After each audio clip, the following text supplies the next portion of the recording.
I am John the Engineer Turmel, independent abolitionist candidate in the Whitby-Oshawa federal by-election. And this is the debate that was held at Rogers, and it's the whole debate with even the boring stuff. The highlights will be coming next if you just want to catch my yucks. Okay, I think that's it. Nothing else in there. I can shut this one now. Oh, wrong one. Okay, let's go. All the things we need, all the things they'd like us to have, and all their priorities.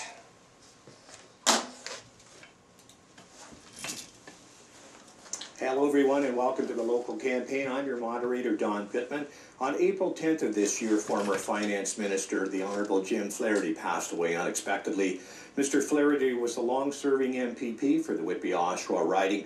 So on Monday, November 17th, the residents of Whitby-Oshawa will go to the polls to cast their ballots in the next by-election. Today we meet the candidates vying for the Whitby-Oshawa seat. Our candidates are here today with us, so in alphabetical order. I have to my right, independent Josh Borenstein. The candidate for the Liberal Party unfortunately could not make it here today. That is Cesar Chavez. The Green Party candidate is Craig Cameron. Candidate for the New Democratic Party, Trish McAuliffe. Candidate for the Conservative Party, candidate Pat Perkins. And independent John the Engineer Turmel. There are rules that apply to this debate, so let's... Okay, neat new rule in federal elections. You're allowed to use a nickname, it said. So, since I'm known around the world as the engineer, I put it on, and Elections Canada said okay. So, the vote says John the Engineer Turmel for the last few federal elections and by-elections. Take a look at those right now.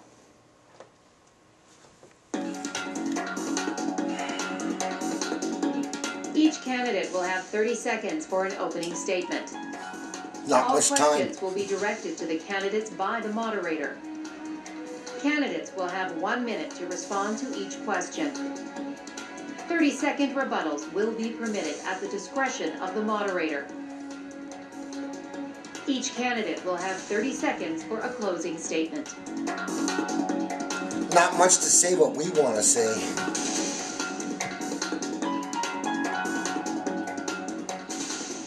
Welcome back, and just to start with our opening statements, just a reminder, they are 30 seconds, and we've already discussed the time warnings, if you will, so going to go right over to independent Josh Borenstein for your opening statement. Josh, you have the mic. Thank you. Before we begin, All I right. would just like to say that it is an absolute...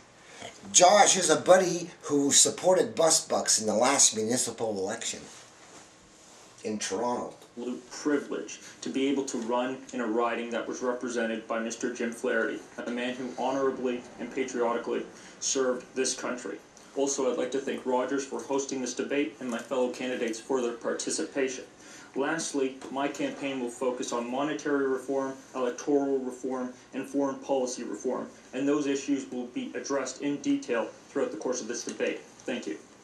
Very good. Thanks very much, Josh. And Mr. Craig Cameron, your opening statement, please. Thank you, Don. The Green Party. You may think that it's a one-issue party. It's not. I'm here because, like no other party, the Green Party truly represents the fundamental principles of cooperation, transparency, and democratic representation. As it stands now, other people will tell you, MP, how to vote, what they must do, and how to think. On November 17th, I ask for your vote, because a vote for me means I will truly be voting for you. The best representer in the bunch. Thank you. Okay, thanks very much. And Trish McAuliffe, your opening statement, please. Thank you. Trish McAuliffe, the NDP candidate for we know. Oshawa campaign. With all respect, I'm welcoming everyone here today to represent you as an MP in our future seat. As a strong community activist, advocate for our community, bringing a strong caucus representation to our community. Strong representation. Here. I would like to, again, represent you as not an advocate, but as an MP-elect on November 17th. Please stand with me in that, and in solidarity we will make a difference. Thank you. Thank you, Trish. And over to the Conservative Party candidate, Pat Perkins. Well, good morning, everyone, and my name is Pat Perkins, and I was the mayor We of must have Whitby forgotten for the past already. 8 years, and during that time I've eliminated the town's debt while keeping the services quite high. Well, that's a nice And as score. your member of Parliament, I will build on the legacy of Jim Flaherty by creating more jobs, reducing How? the tax burden for our hardworking Yeah. families even further, Let's see, she tells us how. and delivering critical infrastructure and reducing the gridlock I'm that sure we she all wants see to. eliminated.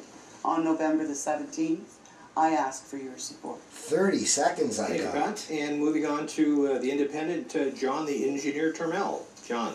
Well, do you remember when the radioactive plume was approaching BC and Harper turned off the fallout detectors and baby deaths tripled? Well, we've all been fooked for 3 years, sucking up fallout, and I want you to YouTube for Cure All Fast on starving cancers while I'm leading a flood of marijuana wanters in the courts to get it for the juice and the oil to fight their cancers. One of them already died while the judge stayed his action. And don't think I'm kidding, I'm the guy who made him drop Okay, that's 40,000 time, marijuana John. charges in 03. That's time. Thank you, sir. Okay, now we're moving on to our question round. Question number 1. John, we're going to go into reverse order. So, John, the Engineer Turmel, this is your question to start, and then we're going to come back up the table. So, what do you believe, here's the question, what do you believe the #1 local issue in the riding of Whitby-Oshawa is? What do I John, believe? For 1 minute. Poverty, unemployment. If everybody had a good paying job, what problems would be left? Now, I'll be talking about this Let's software, local employment trading software, making a lot of news recently, just got to Google for it, and all it is time banking. It allows single parents to babysit each other's kids in double duty and pay each other with 1-hour bills even when they're broke. It allows us to pay students with bus tickets to shovel our snow, bus bucks. And like Argentina, when the country crashed, the union said, we'll take bonds in our pay if we can use them for hydro taxes, medical, and licenses. No unemployment, full employment, all debt paid off in 5 years, didn't make the news. Same software can run bond bucks. So you'll be hearing about community currencies that are run by the Let's software as the master software in many different formats, and finally the Bank of Canada. I want you to log on to the Bank of Canada, open an account, Okay, borrow new chips, that's pay your time, debts John. off. Thank you, John. Okay, moving up the table, Pat Perkins, Conservative candidate. Do you need the question asked No, again, or you're good? Okay. I'm fine, thank you, Don. And there's 3 main issues that I'm Oh, hearing 3 of again them. and again, and that is job creation, No money. economic growth, No money. and gridlock. And we all know that No money. as a community grows, all of those issues become foremost in people's minds. Yeah, no money. The job creation piece, we're well on Paychecks. with a $100 million investment that has come from our federal government, Which they creating borrowed from a bank. 400 high-paying, skilled jobs in our Go Maintenance facility. And the gridlock has been also addressed by our federal government in forcing the province of Ontario to partner and bring the 407 through our community that's going to allow for the goods and services to be transported safely and reduce the amount of congestion on the 401 highway. And that is all part of the economic benefits that we're going to receive and the economic growth that is also going to come with the 407 highway. Okay, that's time, Pat. Thank you very much. Okay, Trish McAuliffe. Door after door, after visiting tens of thousands of doors in this campaign and in the previous 2011, nothing much has changed. In fact, affordability is the #1 concern No money. for people, and change is what they're asking. More Change money. in the idea of what is a just transition. We've lost manufacturing jobs since Stephen Harper has taken office in 2006. No paychecks. 15,000, in fact, here in our community. Those are difficult jobs to replace. Affordability in terms of with wages stagnant, those who are working, stagnant wages are not paying the bills today. No money. So when you look at affordability, we need a national transit plan, we need No a money. national child care No plan, money. and we need to start looking at what the tuition rates, so No education money. education policy to help students. There's tri-party information that's out there. We need to work together, both at levels of government, regardless of your partisanship. That's not happening. Okay, thank you very much. And over to Craig Cameron, Green Party. Well, she sure knows all the places where they're needing money, right? If I'm voting for her, she knows where they need it. It doesn't have any. Here we go. Thanks, Don. Right now, I'm privileged to work with young people in our community, and I'm able to have conversations with many of them, and they're feeling a little bit disconnected from my experience. No jobs. The long-term economic and social implications of having young people unable to find work, particularly in the Whitby-Oshawa riding, no paychecks, is challenging. I don't think that it's acceptable for us to suggest that they should leave our region. I think their families, I think themselves, when they have relationships and connections in their local community, we should be coming up with programs that will allow them to stay and prosper within their own region. Yes, they should. This could be through the development of a youth community and environmental service corps, where we provide some direct funding to youth to get experiences, whether they're coming right out of high school. Where do you get the funding? Coming out of our multiple post-secondary institutions within our riding. Magic money tree. Thanks very much. Josh Bornstein, Independent. All right, give him a shot, Josh. The problem facing this area is not hard to identify. It is poverty, homelessness, and unemployment. But identifying the problem is merely the first step. We have to be discussing what is the solution to the problem. And right now we're currently spending $165 million a day on interest payments. We're in over the whole country of Canada $4.1 trillion of debt. Yet the total money in circulation is less than $2 trillion. We will continue to have to increase taxes, and will continue to have to cut spending in order to pay the ever-increasing interest payments. So what I propose, and what I'll be discussing throughout the course of this debate, is a way of going back to our old history from 1935 to 1974 of utilizing the Bank of Canada to make direct interest-free loans directly to the federal government and the provinces for a direct capital injection into the economy. And I want ordinary people to be able to log on to the Bank of Canada's computer, like the federal government and the provincial governments, open an account, and borrow enough to pay their interest-bearing debts too. And after that, all payments go against principal for everybody, not just the governments. Who needs chartered banks if we can all have an access to a Bank of Canada account? Can fix energy costs. This can invest in new energy solutions. This can build infrastructure. Okay, Josh, that's time. Thank you. Like Argentina did. Just a reminder that if, as answers are going around the table, that there are 30 seconds available. If you want to put your hand up and you want to make a comment, you're perfectly able to do that. So moving on to the next question. This one, moving up the table, this one comes to Pat Perkins, the Conservative candidate. What would you do, what have you done in the past, rather, that qualifies you to represent this riding? Pat, you have the mic. Thank you. I've been a representative of the community here in Durham Region for 17 years on regional council. And I have particularly been on the Whitby Council as well. And through that time, I have had 8 years as mayor of the town of Whitby. And I know the issues very, very well throughout this entire region. She knows the issues. Very, very no solutions, but she knows the issues. Forward for the Take them benefit forward. of all the communities here in Durham What region. does that mean? And in specific, the Whitby-Oshawa riding. Okay, that's great. Take Thanks them very much. forward. We need money for all these issues. Yes, as a candidate in 2011, stepping up at the request of Jack Layton to address the issues around the health care accord. Addresser of issues. Strong advocate in our community, it's coalition groups, nonpartisan organizations, working for a better health care system. In fact, what we're strapped with is a legacy that's going to be left with $36 billion of things are bad over the next coming 10 years. Yeah. So as an activist in our community, as a leadership representative in a largest national private sector union, providing leadership to workers, and importantly as a government lobbyist in our community, not only in healthcare and poverty issues and affordability for families. Wow, what a job providing leadership to unions. Ooh. I come with a wealth of experience listening and acting on those She's a changes listener. that people are asking for. Okay, thanks very much. I just wanted to mention that the Liberal candidate was unable to join us. That was Selena Caesar Chavena. She is unable to be here. We were hoping to have her, and we kind of thought maybe she would arrive a little bit late, but she was unable to come here today. So if you're wondering where she is, that's why. So, and Craig, we'll move over to you now on that question. Do you need the question?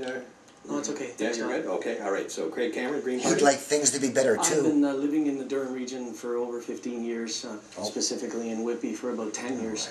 And as I say, working closely with youth, I'm privy to conversations about their concerns about the economy and healthcare. As a No money, no money. I've been unable to find a voice for myself, and I think other people Ouch! Need more resonate money. with that feeling that other parties are not carrying a voice of the majority of the people within A our voice. Ah! So my experience listening to that Passing it along. Ah! and to try to carry a different voice, whether it's healthcare and it being a national value and priority. Recently, having gone through the long-term healthcare system with an elderly parent and experiencing some of the frustrations there. And connecting with other people who are having similar experiences. I think Sharing our suffering together, he listens. And one that better represents all of the people within the riding. Thank you. Okay, thank you very much, Craig. Josh Borenstein. He'll share your suffering and As listen. for my qualifications, unlike some of the other candidates, I'm not a career politician, I'm not a lobbyist, and I'm not a lawyer. It's time that the people, just regular people, take back the government. Now, moving forward, what I'd like to touch upon is whether or not the importance should be focused on qualifications or policy. A lot of people have impressive qualifications, but they have no policy.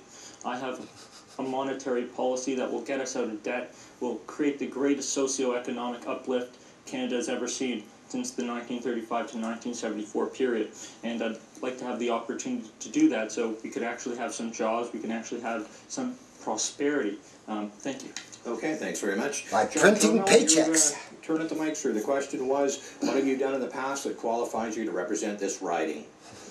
Well, I have a grade 17 science, systems engineering, and in 4 more years as teaching assistant of Canada's only mathematics of gambling course. So if I tell you we have 1 way out of 10 of winning this way and 2 ways out of 10 of winning that way with game theory, who's going to argue with me? New science. Now, if you Google for Great Canadian Gambler, I come up. For those people who remember the Rounders movie, Matt Damon in Atlantic City at the Taj Mahal. Well, every little town, every poker game has their professor. Well, I was known as the professor at that Taj Mahal. So the media have had a lot of fun calling me the world's richest pauper and winner at the table, loser at the polls, because I'm in the Guinness record book for losing more elections than anyone else in history. But I'm also the world's best poker player, so how do you figure that out? So what's wrong with having a guy with science taking a look at your software for a change? Now you listen up to the great stuff Let's is going to be able to do over the rest of this meeting. Okay, John, that's it. You're on time there. Thanks very much. Okay, moving on, Trish McAuliffe, New Democratic Party candidate. This is your question. We're going to come down the table. Just again, if you hear something and you want to respond to it, you do have 30 seconds as well for a rebuttal. So, It's like Mr. Spock running amongst a bunch of chimps. Trish, the question is, where do you live and how long have you lived there? And they read their answers, That's easy, okay? These are John. stock I've points, lived in, talking Whitby points. Since 2003, I was relocated here with the downturn of the General Well, Motors, home stuff they know already. manufacturing, and I'm here as a community advocate. Been a large part of the community voice of concern for people. I've A joined voice, organizations, another voice. Yes. and ingrained my family in the hockey families here of Whitby-Oshawa. So a long-time resident, most definitely, but a even longer time advocate in our community. Okay, thanks very much. Advocate Over to Craig wants Cameron, Party things. candidate. Okay. Go ahead. Thanks, Don. I think I did answer this question previously about having lived in this community for over 15 years. I have watched our country go in a direction that I'm Things are bad. not sure is the right direction, which Not in sure. fact I'm sure it's not. I do Oh, believe it's sure. the government's job to ensure the programs are managed that protect the things that we value. Make sure that ensure our community's protection. livable, our water drinkable, and our air breathable. I have a young family. I have an 8-year-old son, and I get lots of questions from him about the ways in which he witnesses the people that are supposed to be supporting and helping our society prosper and care about one another. And it's difficult to tell him that we need to cooperate, get along, share, and not be divisive in our policies, but find areas of commonality so that we can move forward in a positive fashion to get our country back on track. Thank you. Okay, thanks Wants very much, to move Judge forward, Florence. yes, okay. Thank you. I live in Toronto, but going back to my Bank of Canada solution, I'm going to read a quote from 1935 by Graham Towers, the former governor of the Bank of Canada. Could be my Here's what he favorite said quote. about banking. The banks do not lend out the money of their depositors. Each and every time a bank makes a loan, new bank credit is created. New deposits brand new money. Now, during a parliamentary committee on banking, an MP named Gary McGreer asked the governor this question. Governor, will you tell me why a government with the power to create money should give that power away to a private monopoly and then borrow that which Parliament can create itself back at interest to the point of national bankruptcy? This is what he responded. If Parliament wants to change the form of operating the banking system, then certainly that is within the power of Parliament. So that is what I recommend. We issue direct interest-free loans, pay off old debts, and from there, debts go against, payments go against principal. Okay, thank you, John. So those old soul creds in Parliament did a lot of good getting the truth out. Why represent our collateral with dirt chips for a fee when we can represent our collateral with Parliament's chips for free?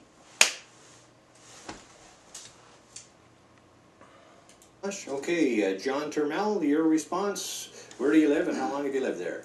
Well, Let's is the software that runs his interest-free banking system, okay? I've lived in Ottawa for 40 years previously, picketed the Bank of Canada every Thursday for 5 years, had the biggest casino underground game ever busted in history, Project Robin Hood by the OPP, 28-game underground casino, and an 11-table game in Toronto. And so yeah, I'm remembered in Ottawa for those reasons, but also I've been in Brantford now for the last 10 years, where they have the biggest poker game in the country at the Brantford Casino, and I live 3 blocks away now. So it's pretty, well, tough to move away from the best game in the country. Most people don't know little Brantford has the biggest limit hold'em poker game in the whole country. So that's where I live now. Can't move yet till somewhere bigger opens up for the great Canadian gambler. All right, thank you, John. Pat Perkins, Conservative candidate. Well, I wish I could say that I was born here, but I can't. I was born in Glasgow, Scotland, and I came to this country as a child. But we moved to Whitby with our business, our family business, in 1972. And so we've been operating businesses in this region for 42 years. We currently employ 19 people in our current business in the Oshawa portion of the riding. And we've actually lived in our home here for almost 30 years. So we've been here a long time, but as I say, I wish I could say I had been born here. Okay, thanks very much. Okay, so we are moving down the table here to act as Craig Cameron now. I think, Craig, this question for you. Why did you feel compelled to run in this by-election? He's concerned. Thanks, Tom. I felt compelled to run again because of the representation issue. Right now, Representation issue. you know, many people, including myself, felt as though they were voting for a leader of a party, and you know, I'm inspired by Elizabeth May. She was a key motivator in getting me involved, and the model that she sets down in terms of constituent representation is the way that I'd like to see us go. Did you know that the Green Party of Canada supported Let's interest-free time dollars on their 1998 political party program? And then it was removed by future leadership. And I asked Elizabeth May to put it back. And nah, she never saw the advantages of let's time banking to helping government. Her 51 town hall meetings over the last few years as wow, she representing the listens. Sandwich Islands, it has been a voice that gets carried from the people directly to Parliament Hill. A voice. I would like the opportunity to do that and represent the people from the riding, not a particular leader. Not many idea of his own, but he'll listen to your when it comes ideas full time. and represent Thanks for very you. much. Okay, Josh, we move down to you, Josh Bornstein, Independent. Oh, have represent. a moral obligation to run because you have a bunch of candidates promising you things, wishing that you had things, identifying that you need things, but never providing you with a viable solution as to how to achieve those things. How? That's why I'm Engineering. running. How often do you hear politicians talking about balancing the budget? Almost every day, right? Well, what if I told you, even if you did balance the budget for one fiscal year, 2014, 2015, all the previous debts that you have accrued continue not only to remain outstanding, but continue to grow and accumulate as interest compounds and accumulates on interest. Also, what's this? This is remembering our veterans. And we're in a war right now that wasn't sanctioned by the United Nations Security Council. That's illegal under international law. Is that respecting our veterans? I don't think so. If you elect me, I'll bring the troops home. Okay, thanks very much, Josh. John, the engineer, Turmel. Why did you feel compelled? So this is my 84th election. Never won one. So why would I be compelled to run? Well, when they can do headlines like "Super Loser Fails Again" when I ran in Hamilton against Sheila Copps in '96, doesn't hurt. Because exactly 1 month later, I kept saying, I don't need to get elected. I just need one guy with a brain to pick up the Let's software and do it for yourselves. 1 month later, Hamilton Self-Help Group starts up Hamilton Let's, the time bank for the babysitters. So, I didn't even have to get elected to get the Let's going, did I? Well, I'm just hoping there's someone here in Whitby-Oshawa with the brain to do the same thing. Okay, thanks very much. Pat Perkins, Conservative. Well, I had been on the trail of running for mayor again for the third term in Whitby when the most unfortunate of circumstances happened, and we lost Minister Flaherty through a heart attack on April the 10th. And I believe very strongly in good representation for our community at all levels. She believes. And it became very clear to me over a period of time after Minister Flaherty's death that we needed to have an experienced, strong voice in Ottawa. A representative for our community.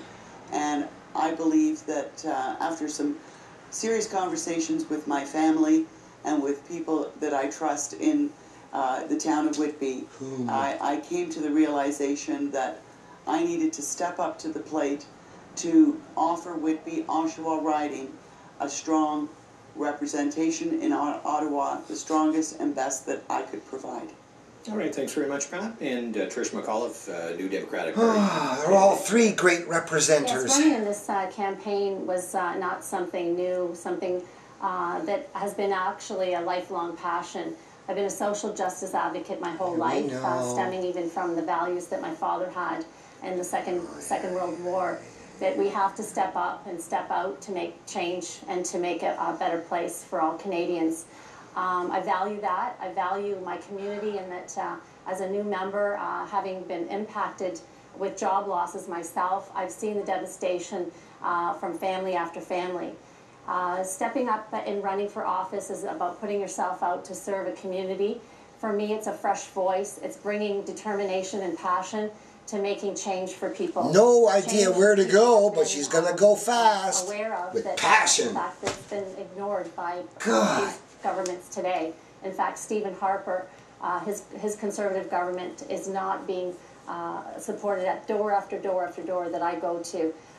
Conservatives are saying I'm socially connected, but I'm fiscally responsible. And Now, you know, I enjoy leaving political meetings and going up to people and saying, can you remember what she just said? Can you remember what the previous person just said? You'd be amazed how many people cannot remember one thing because it's political rhetoric. At no point do they ever talk about actually doing anything. They just talk about, you should have this, you should have that, I want you to have this, I want you to have that, and never actually promise to do anything about it. And people buy it, seems. No, they don't. Nobody goes to watch this stuff. Out of time there. Thank you. Okay. Dancing with the Stars Moving on tonight. to the next question, and Josh Bornstein, Independent, this is coming to you now. It reads, the recent attack on Parliament Hill has Canadians questioning our security here at home. What changes would you like to see to our homeland security? Josh, Thank you so much for asking that question. Now, the attacks on Parliament, that attack was a direct response to Canada's intervention into the Middle East. If we had not intervened, it's safe to say that that attack would not have taken place. Osama bin Laden... Unless the guy who happened to be a loony, okay, then it would have still taken place, okay? I mean, he would have probably still been thrown out of the homeless shelter, still been looking for his meds. That it was his strategy to entice and provoke Western powers into long, costly wars in the Middle East. Why? Because he knew, number one, it would bankrupt them, and he knew, number two, such grotesque civilian casualties would manifest, and that would lead to further destabilization, which would eventuate further proliferation of radical Islam. The more we go over there, the worse it's going to get. I say we get out of there now. That's what will help our homeland security, and we must stop intervening in wars of aggression, especially if it's illegal under international law without the sanction of the United Nations Security Council. Thank you. Okay, very good. All right. I'm not sure we've even been hit yet. So if you want to answer that question, go right ahead. Sure, thank you. I think an important part of ensuring peace is our preparedness to go to war. Yes. To protect that peace. We are sending young people overseas. I think we need to take a good hard look at the obstacles and the rationale for why we do that. I think we owe it to our military to do that, to the young men and women who make these sacrifices. He's ready to look. I think it's quite clear that over the last number of years we haven't exactly done the best that we can do to take care of those veterans when they come home. Oh, for the veterans, for security, the veterans. and I would argue disaster preparedness in this country needs to be updated and more money for security. To reflect the current and future realities. Okay, thank you very much. Okay. More police from the Green Party. Candidate. Don, while I feel that military investments are important, yes, what we've seen year after year is that they've come at a cost, a social cost, in terms of military support for our troops coming home, and the cost that and the cuts that have been made to support those troops back here. More money for war needed. Yes, there is an importance to security at all measures, definitely. But security is important. In terms of the strategies that have been taken place and acting on those has been to legislate or act in a place of fear. And I think we can't afford that as Canadians. We're peacekeeping Canadians. We are proud of that. 2 invasions recently. And that's something that I feel very passionate about, and I'm hearing from door to door, as people are conversely swayed between, do we send our troops in the path of destruction? What? We're doing the bombing. Or do we take care of ourselves here at home? Jeez. And resoundingly, I hear we need to take care of ourselves at home. Okay, thank you. We bombed them in Libya, and we bombing them in Syria. Thank you, John. The number one job of a government is more police. And we have been put on a list by ISIL. They're coming to get us. Canada was mentioned on a list of countries that ISIL have targeted. You mean the ones who targeted ISIL? Canada should be responsible. This government needs for having targeted ISIL first in protecting the people. They are taking measures to do so. I think that there's going to likely, if the terrorism type of warfare, if you will, this terrorism act that happened on Parliament Hill was absolutely unprovoked. We don't know where these people are going to hit next. This is not traditional warfare. We need to be smart about how we move forward, and we need to protect Canadians. That is the main goal. Is to protect Every our dictatorship in country the and world people in scares it. them with this And bull. as Okay, that's time, Pat. Thank you. Okay, moving down to John, the engineer, Turmel. John, your response, please. Well, I'm completely stumped why all the cops in those 7 cop cars didn't shoot the guy. Okay? Answer that. But I want to point out that there was no ISIL list when Canada invaded Afghanistan, chasing the guys who didn't do 911, because nobody takes down 3 steel buildings with 2 plane loads of gasoline. And of course, we really made Africa angry when we helped take out Gaddafi, because people don't know all the good he did in Africa. He was loved over there. He didn't steal, he spent it on people. And here we are now invading Syria, bombing Syria and Iraq. And guess what? As soon as they bomb us back once, War Measures Act, and you got Harper and maybe her forever. Okay, yeah, go ahead, John. Yeah, go ahead, and then we'll get you. Right, you made a very important comment about veterans. The Conservatives shut down 9 veteran affairs offices. Absolutely reprehensible. The first thing I would do with the Bank of Canada financing is open old and back up. Now moving on to a comment, Trish made another very insightful, important comment. 15 seconds. That this legislation, this event is being used to propel and push legislation that may have otherwise not been acceptable to the Canadian people. And please watch out for legislation that's pushed through on the backing of events like this. Okay, Josh, thanks. Trish, you had a comment there? And Yes, Pat next. just on Pat's comments about protecting people, and that's the paramount issue for Stephen Harper. Well, in fact, if that was paramount, then why have you cut 50% of 50% cuts to budget cuts to CSIS? And These are need more frontline funding for security and agencies war. that are feeling the NDP. pinch. And you have to protect, and you have to protect at the front door of your own country. You can't have it all. You can't have it both ways. Isn't that sad? And Isn't in that terms of sad? veterans cuts, we're cutting off the backs of our people Okay, that that's time, support Trish. us. Okay, All yeah, the Pat, parties you in had a comment. Parliament are in favor Thank of you. funding more You know, war. I have 3 of our parents, my father, my father-in-law, and my mother-in-law, who have all served. And I got my granddad Adelard, who hid out in the Quebec bush for 3 years, one of the First World War's draft dodgers. And our veterans. And you know, the health issues that my father-in-law and mother-in-law are facing now, I have to say, Veterans Affairs have been amazing. I cannot imagine how their life... Lucky her, okay? They really treated the family of the mayor of Whitby really well after closing these 9 other centers for the less connected people. Oh yeah, they really took good care of you, I'm sure. would be so different and so less quality of life without Veteran Affairs. They continue to do great work in this country.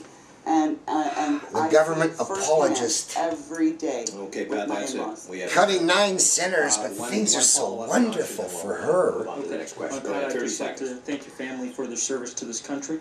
Ah. Also, no one disputes that Veteran Affairs is a crucial component of our society. The problem is, why are the Conservatives cutting those services? And moving forward, you mentioned that Canada was targeted by ISIL. There was a list, but it was explicitly mentioned by ISIS. We will not attack you unless you attack us. And that is the thing that the Conservatives seem to be missing. It's a response. Two-way street. Okay, thanks, Josh. I'd like to move on to the next question now, just in the efforts of time, a little bit more than halfway through this debate. John Turmel, this question goes to you. The federal government assisted General Motors during the automotive bailout. Recently, automotive jobs in Windsor Russia. have gone to Mexico. How far should the government go to encourage GM to retain its Oshawa operation?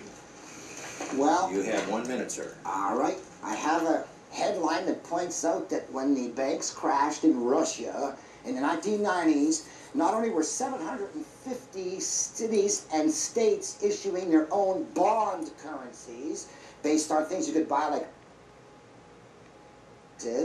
but 25,000 corporations issued their own currencies. So if General Motors already issued GM bonds and Ford issued Ford rubles and McDonald's issued McDonald's rubles and you can't copy them because it's still fraud and it worked, well, yeah, all they got to do is print up their own dollars for their own corporate dollars, pay off those debts, and then take them back for product. And that's what they all did in Russia when the banks closed down. So maybe we should just shut down the banks and force them to go use their own chips because they're too stupid right now. They'd rather go get the loan sharks and pay them interest than charge us more in prices. So anytime you use interest-free money, the banks get hurt, and that's the whole purpose of all barter systems, is you're hurting the banks. Okay, thank you, John. Pat Perkins, Conservative candidate, your thoughts on that matter? Well, you did say right at the outset that the federal government did help General Motors, and we know that that was the right thing to do at that time. But the Ontario policy that we have, the money that it costs businesses to do business in the province of Ontario is at the heart of the problem. Manufacturing is leaving the province of Ontario because things are bad. The costs that the Ontario government is putting on them, the wasteful They're doing it, not us. of the Ontario Liberals is costing us all. And you know, they have policy that Gerdau Steel cannot even provide the steel for the maintenance yard in Whitby that's going to create 400 jobs. And that steel is coming from overseas because of antiquated policy in the provincial government that is obstructing manufacturing. So is it going to affect the automotive industry in Oshawa? Absolutely. The province of Ontario got to start taking their hands out of the pockets of our businesses and let them do good work and employ people. Okay, Trish McAuliffe, New Democratic Party. Well, as a worker affected by the impacts of that devastation of GM work leaving our community, the bailouts were certainly important. But we know that it's more than just bailouts that are required. What we need are trade agreements that support our policies here in Canada. Not trade agreements like the NAFTA that actually started the slippery slope of manufacturing jobs leaving us. Not trade agreements like Korea that gives not like this or like that or like that, here, but working against us. But Canadians, like what? And not like CETA. What we need are fair trade agreements. Fair! That actually, there is a plan out there. It's called the 10-point plan on a national auto strategy. A 10-point fair plan. That we need to have with manufacturing, government. The economists have that information, but it's not being acted on. There's a one-way market system that obviously Stephen Harper is tailing here, and it's not supporting manufacturing. All of our kids can't be lawyers and doctors. Okay. We need these jobs. Thank you, Trish. A 10-point plan to make things fair. Please. I think it has been tremendously challenging for the people who have lost their jobs in our region. No kidding. But challenging. I find it interesting that the government would provide a bailout in the form of trying to subsidize. We know that subsidizing large corporations does not end up creating more jobs. We do have a sort of perverse subsidy system where the energy market is falsely skewed towards sources of energy that are really not sustainable, in the long term more expensive, and actually produce less jobs. I'd like to see investment locally in green tech, clean tech. That's what he'd like to see. Our post-secondary investment. Getting our young people using their innovative minds money. To create some new innovative ideas in lands that are available here in the Whitby region, so that we can shift and join this massive economic and energy shift that is taking place through the world and be a leader again in this area. Just needs some investment. And Josh Bornstein, Independent, your answer, sir. Yes, I'd like to briefly touch on what Ms. Perkins said, and then moving on to Trish. You made a very excellent point. God. Well, the provincial government is overspending and overtaxing, but is it simply because they're inept and incompetent, or is it because there's a reason? Maybe it's perhaps the province is $400 billion in debt, spending $10 billion a month on interest payments. Perhaps they need to take in additional revenues, and they need to spend the money on interest, not helping out businesses. So what I say is the Bank of Canada should make a direct interest-free loan to whatever factory, whatever manufacturing plant, person, people to work like that. Now, Trish, NAFTA, you're right on. Why would a business in Canada or person operate a manufacturing plant in Canada when they could go to Mexico or China and pay people a tenth of the wage? Of course they would, and they will. So NAFTA needs to be repealed immediately, and we have to start paying people fair wages. And with the Bank of Canada, we can do that. And another thing, this so-called free trade deal with China looks pretty sketchy to me. It was done in secret by corporate lawyers. The Parliament didn't have a chance to review it. It gives Chinese corporations immunity from persecution. All right, thank you very much. I just wanted to note that the Liberal candidate, Selena Caesar Chavanez, was unable to be here today. If you're watching at home, you may see that she is not at the table. We had fully expected her, but something has come up and she was unable to make that. So I just wanted to make that clear with everyone. Pat Perkins, Conservative, this next question is coming to you, and then we'll just work our way down the table. Oh, I'm sorry. Do you want a rebuttal? I didn't see your hand. Sorry, you go ahead to that. Yeah, absolutely. All right. Just in terms of Craig's comment on the research and development funds, that's imperative. We have to have that need investment there. Stephen Harper has cut research and development costs. It's specific to green energy. We have the capabilities to look at, especially in our community, for auto manufacturing. We have a research and development university position here that we could be challenging. If only we had some investment. Green vehicles, new tech for energy. Okay, that's time. But you can't when you don't have the funds. That's right. Yeah, okay, Josh. And she doesn't know where to get any. If you wouldn't mind, you put it correctly. We don't have the funds, but where do you feel that the NDP would generate those funds from? How would you pay for what you just suggested? Okay, question. I'll give you the last response, and we'll move on. Research and development funds are an economic stimulator, right? Yes. Economic stimulators, right, come from those industries themselves. When you can invest in an industry and you have a growth plan, whether it's a sustainable environmental energy platform, investing money in investing money in an industry, you get a return on. Where do you get the money? Yeah. The money is there. Where? Josh. Where? It's Okay, I'm going to end that. You guys can have the discussion later. It's there. The next question is to come. No one's using it, but it's really just there. Do you believe that MPs should follow the instructions of party leaders when voting in Parliament, or vote according to Oh, Jesus. or the will of their constituents? What? That's your question. Pam. And that's a really, really difficult one. Oh, yeah. I've been in municipal government for 17 years. I voted the way that I know that... And now you got to start taking orders. Knowing that I've represented the people I'm the way ready. that they wanted to be represented. I can say to you that this is a dynamic shift for me, but one in which I realize that I will be representing the people. Well, sweetie, you had a chance to stand up for my right to participate in a debate. And she didn't. And I got excluded. And, you know, when you run for federal parliament, that's when our rights are at stake. And, you know, sure, municipal for mayor, you can trust her to take care of your garbage, but you can't trust her to take care of your rights. Using the policy that is being put forward by a government of their choice. And that government we... Oh, by the way, when I did that line with a laugh during the 1985 election, CBC awarded me the quote of the year. I did it to a former mayoral candidate who hadn't backed me up, so I got to use it again here.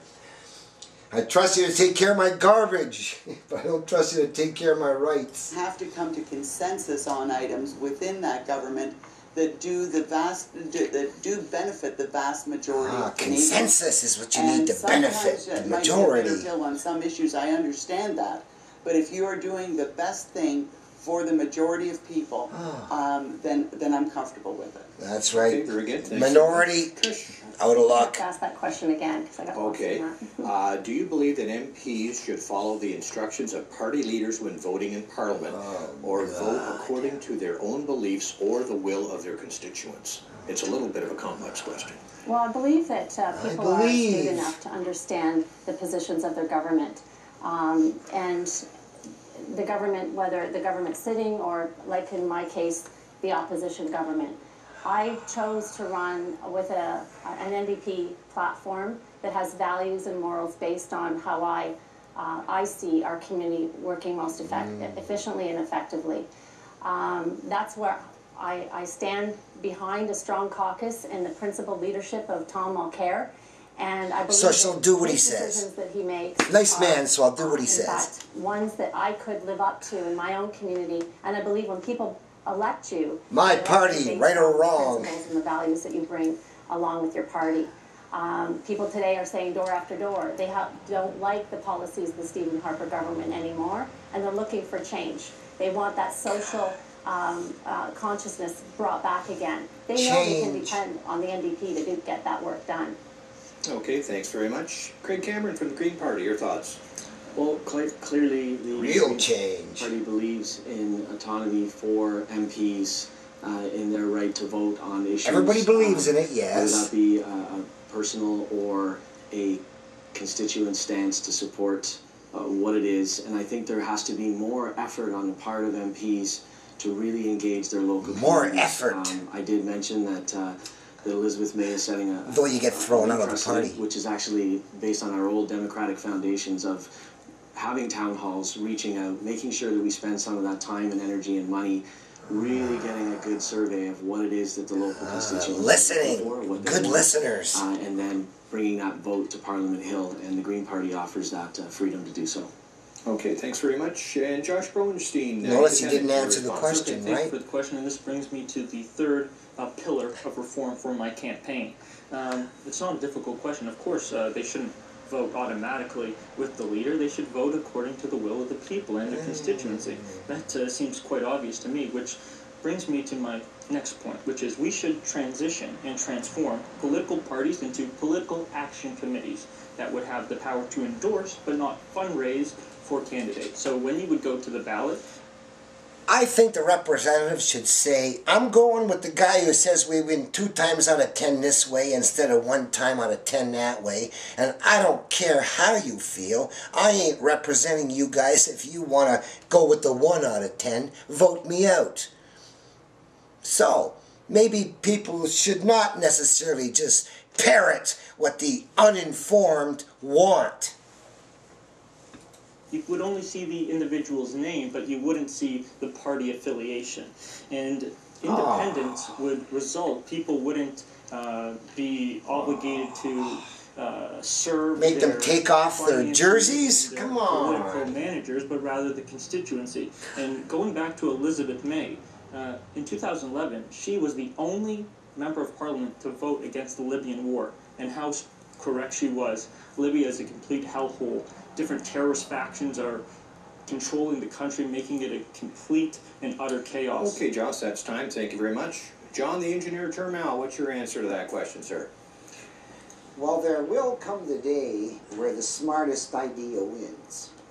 Right now, politics is tainted by candidates with finance enough to have fleets of cars, to drive databases of uninformed voters to vote for their favorite color, and for maybe a party afterwards. And worse was the gamblers' vote. They looked to see who's got the most signs and then try and pick the winner. So almost no one actually gives any thought to the real issues at stake here. Nobody's talked about nuclear tonight. Nobody's talked about marijuana tonight. Nobody's talked about the real serious threats. And frankly, they can't, because there's nothing you can do about it until you come up with enough money. And I got the software, it does it on all those levels. So party politics should be the guy with the right idea who says it's 2 to 1, 2 times out of 10 versus 1 out of 10. How many people want to go with 2? And at some point, when everybody's got game theory, they're all going to pick the 2. Okay, John, that's time. Thank you very much. Someday they're all going to pick the 2. But not yet. The Democratic Party, and let's try this one on for size. Is Canada doing enough to combat global warming? What changes, if any, would you like to see in our environmental policies? Well, in fact, I can rely back on the work of our own caucus and the leadership of Jack Layton when he had proposed a climate change act to Parliament. and before the Copenhagen conference.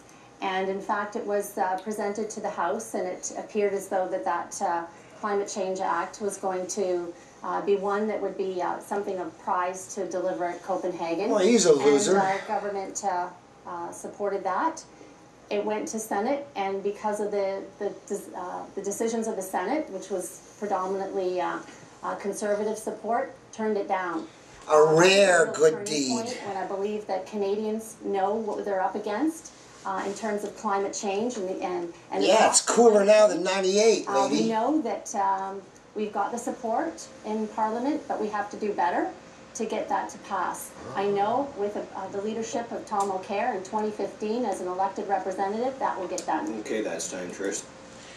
Can they really be that stupid to have not realized that they were tricked, that they used a trick to hide the decline? Have they not done any research at all? Does the NDP party controllers just say, go read this, and the Liberal, go read this, and the Green and the Tory? Wow, no research allowed? I can't believe people can be so ignorant and stupid. Thanks very much. Craig Cameron. Oh, the Greenie! This should be good. Let's count the errors. It's clear that we need a national energy strategy. Energy, give me a break. I remember being younger and witnessing the Montreal Accord, where we were leaders globally in stepping forward to tackle CFCs. And you know what? We Yeah, different received problem. results. Go figure. The whole ozone healed. So I think this shift, other countries, whether it's Sweden introducing a carbon tax as far No. Now he's back on the as the unprovable Green one. Party start to dispel this myth that you have to choose between the environment or the economy. Some of the strongest countries in Europe for decades have benefited from policy that respects the environment and creates attractive places to do business. So there is a mix. It has been demonstrated around the world.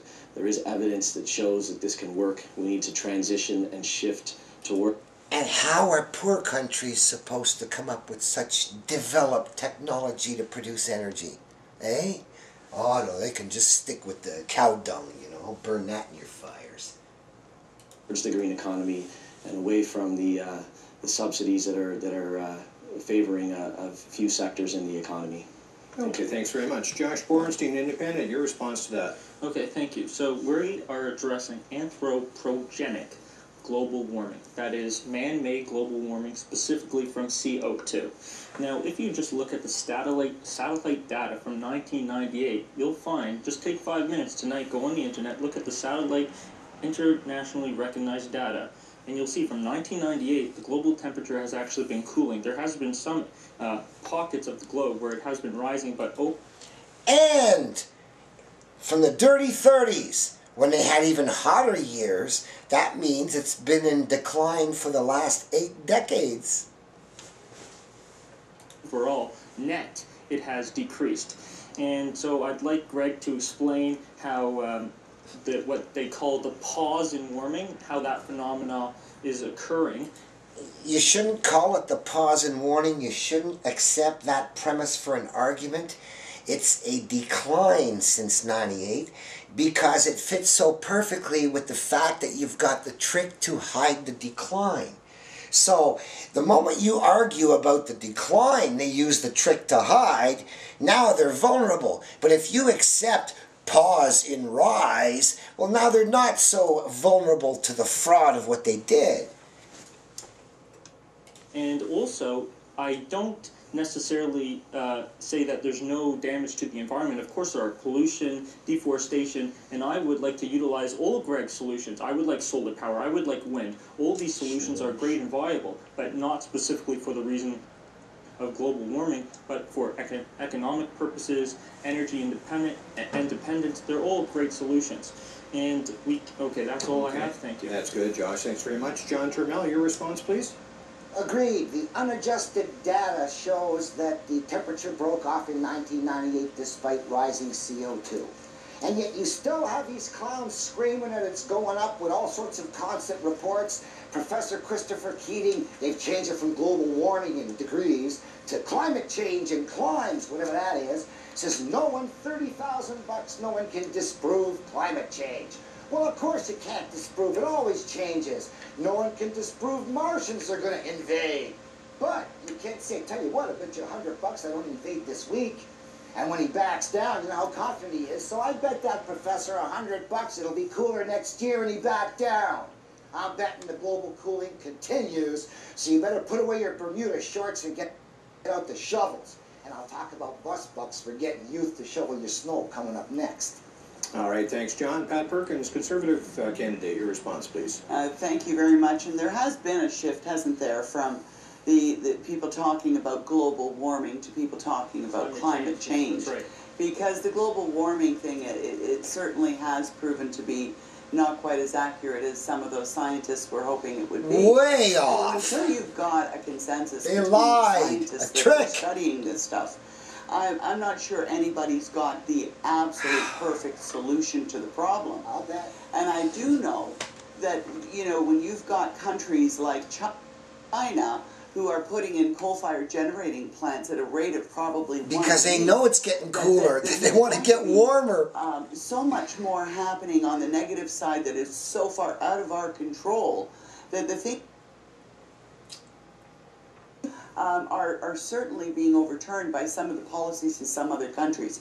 So we need to have that dialogue. We need to find what the proper solution is and what is the real problem and how is it properly addressed. Okay, Pat, thanks very much. I want to move on to our very last question. I know you had a response, but I need to move on to our last question. We're going to do this very quickly. Craig, this comes to you. We have closing statements after that. A federal election will take place again in 2015 in October. Do you plan to run in that election as well?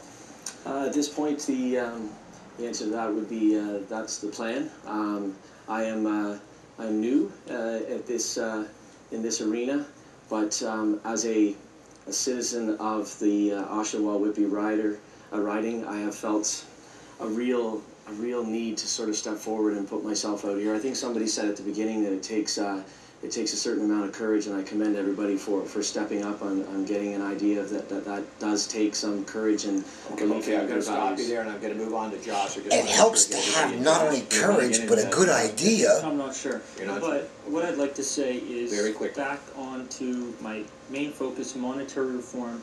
Please look into financing using direct interest-free loans via the Bank of Canada. We did it from 1935 to 1974. It financed the St. Lawrence Seaway, socialized medicine, Okay, and, gotta move on, Josh. and Trans-Canada Highway. All right, John, I need a yes, no. We're really tight on time. No, No? Okay. I want them to be able to access the Bank of Canada. Okay. Let's for people as well as government. Got to move on to Pat. Pat, yes or no, running in 2015? Yes. Yes? Okay. Trish, running in 2015? Absolutely, absolutely. There's lots of work to be done. All There's right, too okay. many cuts and. All right, sorry to rush you through there. We're on to closing statements. And she might be able to do something about lots of work to be done in cuts. So John, I'm coming to you. Just for the didn't first tell closing us. statement. John, the engineer Turmel, you have the microphone. Closing. 30 seconds, tight. Okay, well, you have to go check on the internet to find out what I'm doing about repealing the marijuana law so you can get the juice and the oil to cure the cancers that are going to be hitting you from Fukushima. We have to decommission nuclear, which means we have to set up an alternative currency to fund the paychecks for the guys to do that. If we stay short of money, you're going to die a lot faster than you think you should be dying at. So, look for Cure All Fast at YouTube or DIY P2P Money on how to set up your own time bank. And if you don't have the software brains to do it, you deserve what's going to happen to you. Okay, thank you, John. Pat Perkins, Conservative candidate, please. Thank you. And as you're a Conservative Member of Parliament, I would encourage more job creation and Encourage. further tax relief for hardworking families. I would. What does encourage job creation entail? Standing at the train station and begging for investment? Jeez, she would encourage more job creation. Know anyone who would encourage less? Ah, what unique qualifications. Focus my energy on securing even more infrastructure to reduce the More investment for improve the quality of infrastructure, life of our yes. residents. If elected, I Oh. intend to build on the tremendous legacy of Jim Flaherty and make Whitby-Oshawa an even better place to live and bring up your family. And on I'm back to the municipal election. Yeah. On November the 17th, I ask for your support. Okay, thank you, Pat. Okay, Trish McAuliffe, NDP Party. Yes, in closing, I'd just like to say on November 18th, we're all going to wake up and we're going to know that Stephen Harper is still the Prime Minister today. But ask yourself, who is the person that is most positioned to represent you, to hold Stephen Harper to account? And what kind of message do you want to send him? I would ask you to join with me and Tom Mulcair, the most strongest and principled leader in a generation, actually. Let's get together and let's send a message together that we're tired of being taken for granted. Okay, and I'm ready to represent. Let's send a message we're tired. That's the thing to do. Clearly not a one-issue party. In this by-election, you have an opportunity to vote the way you want. It's not going to change the current makeup of the government, has been stated. But voting Green now represents a real opportunity to begin returning Canada's democracy to its foundation of true constituent representation, fairness, social justice for all, and true environmental stewardship. All right, thanks very much. And Josh Borenstein, Independent. You have the last word, my friend. Thank you. Thank you for hosting this debate. You did a great job. If you would like to find out more, my website is joshborenstein.wix.com/Whitby-Oshawa. Now, I would like to touch on one thing that was said earlier, and voting is not a horse race. You don't pick a winner. You vote with your heart and you vote with your mind as who will best represent your interest. And if you go on my website, I'm sure you will find additional information about me and what I'm all about, and vote for whoever you wish on November 17th. Josh, thanks very much. Believe it or not, we're out of time here, folks. That is it. I want to thank Vote for the guy with the software ready to go. Get out and vote on November 17th for your candidate. You can also follow the local results on Rogers Television the night of the election, November 17th. So on behalf of the cast and crew, I'm Don Pittman. Thanks for watching. Be well this week.